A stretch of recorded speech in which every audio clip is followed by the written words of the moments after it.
જનતાને લૂંટવાનો એક પણ મોકો છોડવામાં આવશે નહીં. આ છે મોદી સરકાર 3.0 ની ગેરંટી. એવું હોય ને એવું લાગી રહ્યું છે. એનું કારણ એ છે, ટ્રાય જે આપણી ટેલિકોમ રેગ્યુલેટરી ઓથોરિટી છે, એને સમાચાર એવા આવ્યા છે, મીડિયા રિપોર્ટ છે કે એને એવું નક્કી કર્યું છે કે જે ફોનમાં બે સિમ કાર્ડ હોય ને એમાં એક સિમ કાર્ડ ઉપર એ લોકો ચાર્જ લગાવશે. મતલબ એક ફોનમાં તમારે એક જ સિમ કાર્ડ વાપરવાનું, બીજું સિમ કાર્ડ વાપરશો તો એની ઉપર ચાર્જ લાગશે. અથવા તો એવું કરી શકીએ કે ઓવરઓલ ગમે એટલા સિમ કાર્ડ વાપરતો હોય એની ઉપર ચાર્જ લગાડી શકે.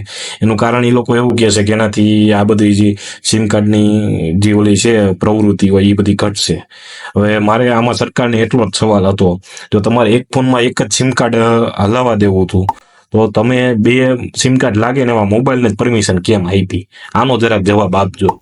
કારણ કે તમે એમ કહો છો કે બીજું સિમ કાર્ડ ફોનમાં ચડાવ્યું હોય છે તો ચાર્જ લાગશે, તો આ ફોન જે બબે સિમ કાર્ડ વાળા લાગે એવા આવ્યા છે અને એ આપ્યા છે, તમે વેચાવા દીધા છે, એનું કારણ શું? કે જનતાને લૂંટવા જ બેઠા છો.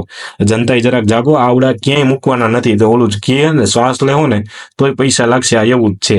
હવે સિમ કાર્ડ તમે વાપરશો ને તો એના સરકાર નહીં તમારે દેવાના. એક તો તમે જીએસટી ભરો જ છો. સિમ કાર્ડમાં જે તમે કોલ કરો છો એ કોલ ઉપર જે કંપની તમે રિચાર્જ કરાવો છો એમાં જીએસટી ભરે જ છે. એ જીએસટી તો તમે ભરો જ છો કોલ માટે. એ સિવાય તમારે સિમ કાર્ડ રાખવાના પૈસા દેવાના.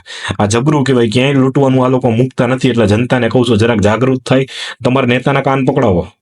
નેતાને કયો કે આ બધું શું છે. કોર્પોરેટર હોય, ધારાસભ્ય હોય, સાંસદ સભ્ય હોય, બધા નેતાને પકડીને પૂછો કે આ બધું શું લઈ આવ્યા છો તમે. એક તો પેલા બધા મોબાઈલ વેચ્યા, બે સિમ કાર્ડ લગાવી એવા. હવે કે બે સિમ કાર્ડ લગાવ્યા છે તો ચાર્જ લાગશે. એટલે આ બધું તમે આદરી છે શું નહીં, જરાક કહેજો જનતાને.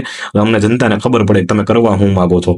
એટલે સ્માર્ટ મીટર વાળો મુદ્દો તો હજી ચાલુ જ છે. હવે આ સ્માર્ટ સિમ કાર્ડ લઈ આવ્યા કે એ સિમ કાર્ડમાં તમે એક ફોનમાં બે સિમ કાર્ડ ચડાવશો તો ચાર્જ લાગશે. વાહ રે ભાઈ વાહ.